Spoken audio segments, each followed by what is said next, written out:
Hello my dear students, आज शुरू करते हैं क्लास 8th साइंस चैप्टर 8 जिसका नाम है सेल स्ट्रक्चर एंड फंक्शन। तो इस चैप्टर के कुछ टॉपिक्स हमारी वीडियो पार्ट 1 में कवर हो गए हैं। आइए अब शुरू करते हैं नया topic cell structure and function. You have learned that each living organisms has many organs. ये आपने सीखा है कि जितने भी ऑर्गेनिजम्स होते हैं, हर किसी ऑर्गेनिज्म में बहुत सारे ऑर्गन्स होते हैं। You have studied in class 7th, ये आपने क्लास 7th में स्टडी किया about the digestive organs which together constitute the digestive system. यानी डाइजेस्टिव सिस्टम में बहुत सारे ऑर्गन्स जो होते हैं वो एक साथ मिलकर के काम करते हैं। इसी तरीके से each organ in the system performs different functions. यानी हर कोई ऑर्गन जो होता है किसी सिस्टम में, चाहे वो रेस्पिरेटरी सिस्टम हो, चाहे वो एक्सक्रीटरी सिस्टम हो, चाहे वो डाइजेस्टिव सिस्टम हो, रेस्पिरेटरी सिस्टम हो, सर्कुलेटरी सिस्टम हो, हर किसी सिस्टम में क्या होता है, जो ऑर्गन होते हैं हर किसी ऑर्गन का अपना एक स्पेसिफिक फंक्शन होता है, एक अलग फंक्शन होता है, such as digestion, assimilation and absorption.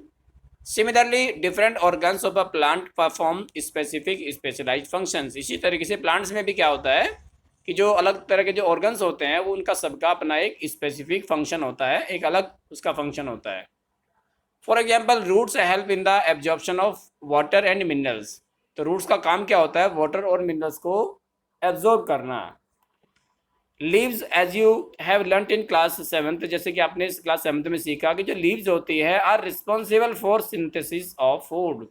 यानी फूड को बनाना, फूड को सिंथेसिस करना। सिंथेसिस का मतलब होता है फॉर्मेशन करना, बनाना। यानी लीव्स क्या काम करती है, फूड को प्रिपेयर करने का काम करती है। Each organ is further made up of smaller parts called tissues. इसके बाद जितने भी ऑर्गन्स होते हैं, हर कोई ऑर्गन जो होता है made up of smaller parts, वो छोटे छोटे पार्ट से मिलकर के बना हुआ होता है, जिसको हम टिश्यूज कहते हैं। A tissue is a group of similar sales performing a specific function. एक टिश्यू क्या होता है, सिमिलर सेल्स का एक ग्रुप होता है जो एक ही तरह का फंक्शन परफॉर्म करते हैं, स्पेसिफिक फंक्शन। पहली realized that an organ is made up of tissues which in turn are made up of cells. अब पहली ने क्या रियलाइज किया कि जो सेल्स होती है, सेल से मिलकर के ऑर्गन्स बनते हैं, सॉरी, सेल से मिलकर के टिश्यूज बनते हैं और टिश्यूज से मिलकर के ऑर्गन्स बनते हैं और ऑर्गन से मिलकर के ऑर्गन सिस्टम बनते हैं। The cell in living organisms is the basic structural unit. इसका मतलब क्या हुआ कि जो सेल जो होती है किसी भी लिविंग ऑर्गेनिज्म में बेसिक स्ट्रक्चरल यूनिट होती है। यानी एक सेल से ही शुरुआत होती है किसी भी लिविंग ऑर्गेनिज्म की। नेक्स्ट टॉपिक है parts of the cell, cell membrane. यानी सेल के जो पार्ट्स होते हैं उसमें सबसे पहला जो पार्ट है वो होता है सेल मेम्ब्रेन। जो सेल के चारों तरफ एक मेम्ब्रेन होती है, एक लेयर होती है, उसको सेल मेम्ब्रेन कहते हैं, जिसका बहुत ही इंपॉर्टेंट फंक्शन होता है सेल के लिए। The basic components of cell are cell membrane. जो बेसिक कंपोनेंट जो होता है सेल का वो क्या होता है, सेल मेम्ब्रेन होता है, साइटोप्लाज्म एंड न्यूक्लियस। यानी मेन 3 पार्ट होते हैं सेल के। सेल, हर किसी सेल में 3 मेन पार्ट होते हैं, सेल मेम्ब्रेन, साइटोप्लाज्म और nucleus. The cytoplasm and nucleus are enclosed within the cell membrane. इसमें से साइटोप्लाज्म जो होता है और जो न्यूक्लियस होता है ये एक थिन मेम्ब्रेन से क्लोज्ड होते हैं, घिरे हुए होते हैं। Are also called the plasma membrane. उसको प्लाज्मा मेम्ब्रेन भी कहा जाता है। The membrane separates cells from one another. Membrane क्या करती है, जितनी भी सेल्स होती है उनको आपस में क्या करती है, सेपरेट करने का काम करती है। And also the cell from the surroundings medium. और जो आसपास का जो मीडियम होता है उससे भी उसको अलग करके रखती है। The plasma membrane is porous. जो प्लाज्मा मेम्ब्रेन जो होती है वो कैसी होती है, पोरस होती है, यानी छोटे छोटे पोर्स यानी छोटे छोटे छिद्र उसमें होते हैं। And allows the movement of substances और material both inwards and outwards. और जिन जिन पोर्स की हेल्प से, जो पोर्स होते हैं छोटे छोटे, उनकी हेल्प से क्या होता है, उनके थ्रू जो सब्सटेंसेस होते हैं, जो मटेरियल होते हैं, वो सेल के अंदर या बाहर आ जा सकते हैं। Activity 8.3, in order to observe the basic components of the cell take in onion bulb. इसमें एक एक्टिविटी करते हैं, छोटी सी अनियन बल्ब में से एक जो उसकी जो लेयर होती है, एक बहुत छोटी सी पतली सी, आपने देखा होगा जो पॉलीथीन होती है उसकी तरह से होता है। Remove the dry pink covering. ऊपर से क्या करते हैं, जो पील जो होता है उसका, जो पिंक कलर का होता है, उस कवरिंग को रिमूव कर देते हैं। You can easily separate these from the fleshy white layers of the bulb with the help of forceps। यानी हम आप क्या कर सकते हैं, आसानी से इसको सेपरेट कर सकते हैं। जो फ्लैशी जो वाइट जो लेयर होती है उसकी वो अलग की जा सकती है ऑफ द बल्ब, बल्ब की बल्ब शेप में होता है वो, इसलिए उसको बल्ब कहा जाता है। With the help of forceps, forceps की हेल्प से, और इवन विद योर हैंड, या अपने हैंड्स जो होते हैं अपने हाथों की मदद से भी इसको सेपरेट कर सकते हैं। You can also break the onion bulb and separate out thin layers. आप क्या कर सकते हैं, यू कैन ऑल्सो ब्रेक, आप तोड़ सकते हैं जो अनियन बल्ब जो होता है वो सेपरेट कर सकते हैं उसमें से जो पतली लेयर होती है उसको। Place a small piece of the thin onion peel in a drop of water. अब उसको कहाँ रखें, जो स्मॉल पीस जो होता है थिन अनियन पील का, इन अ ड्रॉप ऑफ वाटर, पानी की एक बूंद के साथ, बूंद बूंद इस पर रखें on the glass lights, glass light पर। The thin layer can be cut into smaller pieces, जो थिन लेयर जो होती है उसको छोटे छोटे पीसीज में काटा जा सकता है।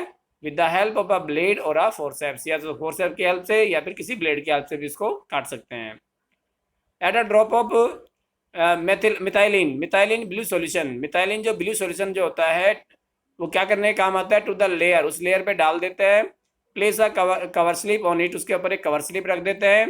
While placing the cover slip, जब कवर स्लिप उस पर रख रहे होते हैं उस टाइम इंश्योर करें that there are no air bubbles under the cover slip, cover slip के अंदर एयर बबल्स ना रहे, क्योंकि एयर बबल्स अगर उसमें रह जाते हैं तो क्या होता है, तो फिर माइक्रोस्कोप में एयर बबल्स जो होते हैं बड़े बड़े दिखाई देते हैं और हमें जो चीज़ देखनी होती है स्पष्ट रूप से वो नहीं दिखाई देती। Observe the slide under the microscope, अब माइक्रोस्कोप में उस स्लाइड को ऑब्जर्व करें। ड्रॉ एंड लेबल, उसको ड्रॉ करें, लेबल करें। You may compare it with, अब उसको क्या करें, उसको कंपेयर करें भी, उसको तुलना करें।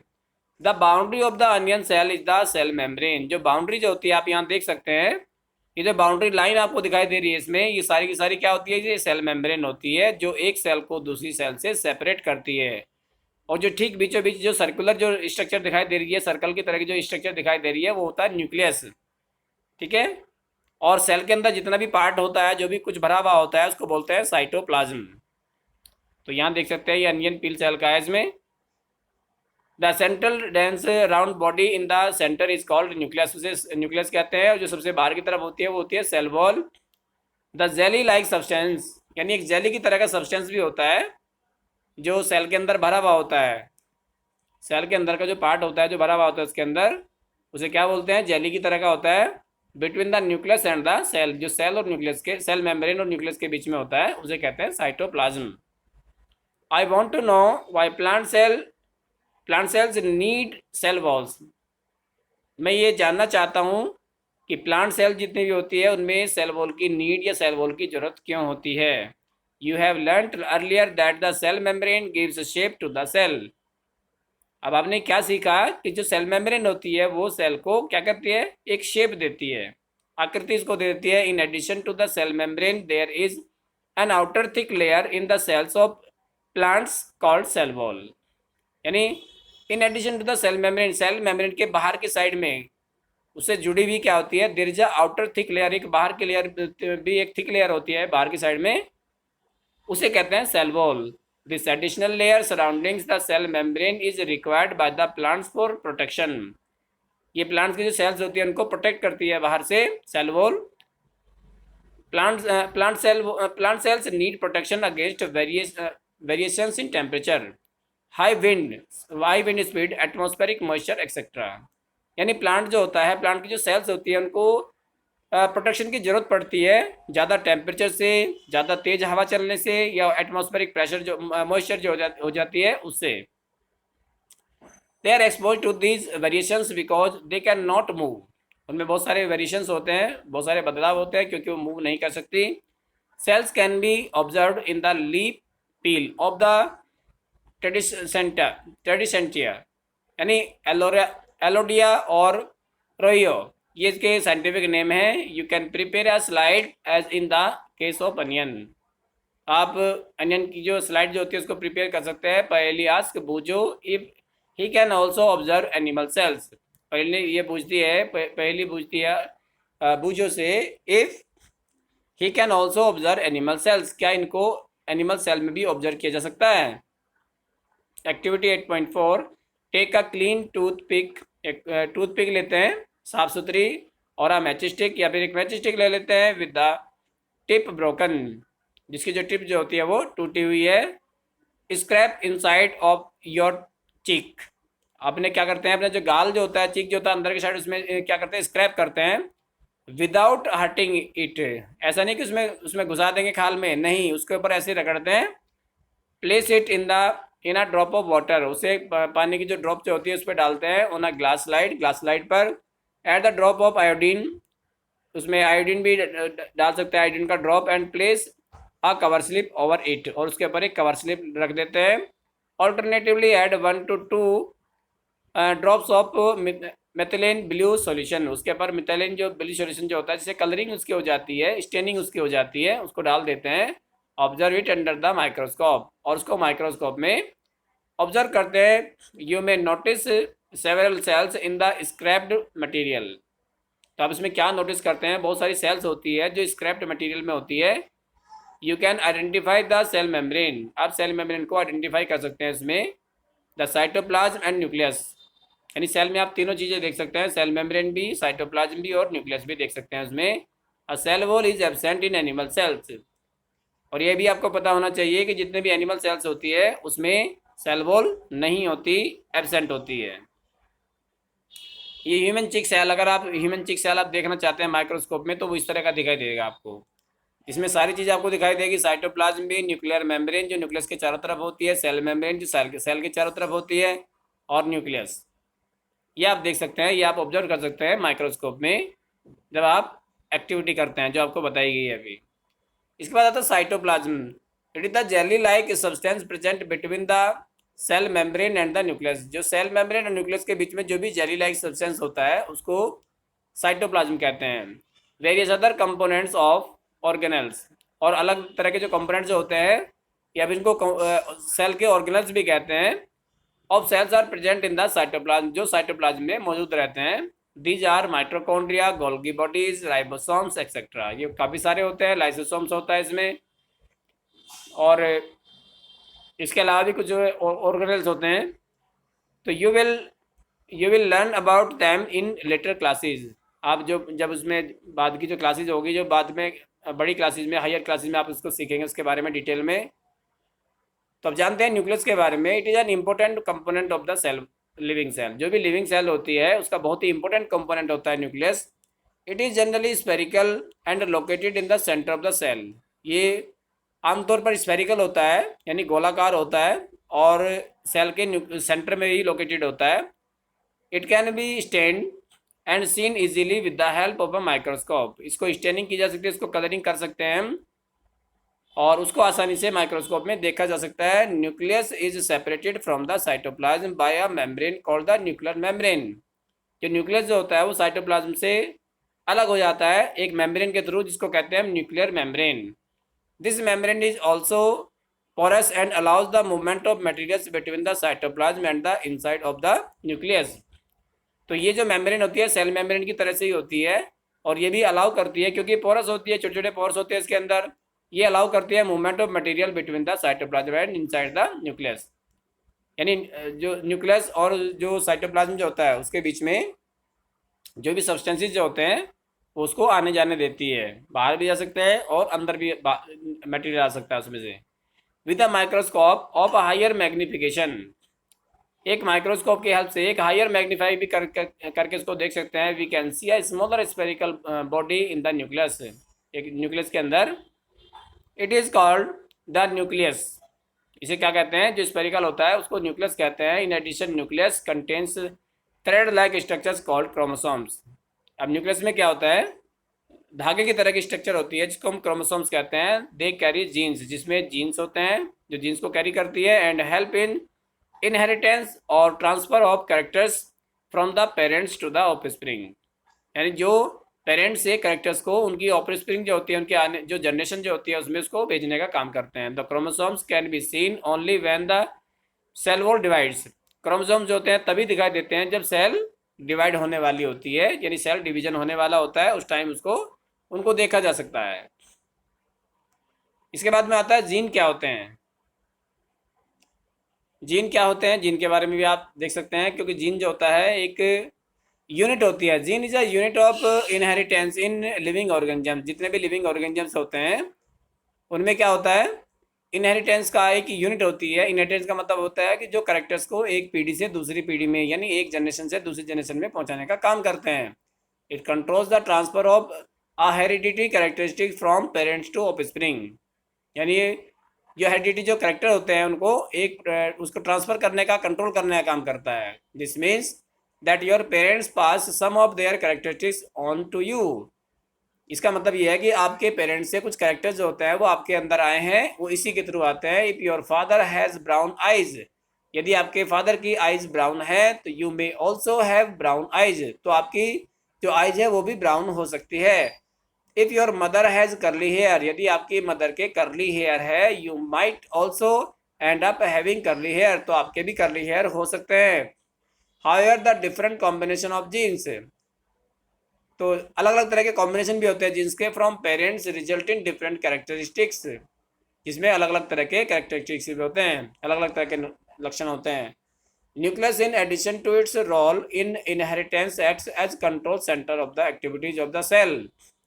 यानी न्यूक्लियस जो होता है in addition to its role, जिसका जो रोल होता है किसमें, इनहेरिटेंस में, यानी एक पीढ़ी से दूसरी पीढ़ी में कैरेक्टर्स को पहुंचाने के लिए, acts as control centre of the activities of the cell.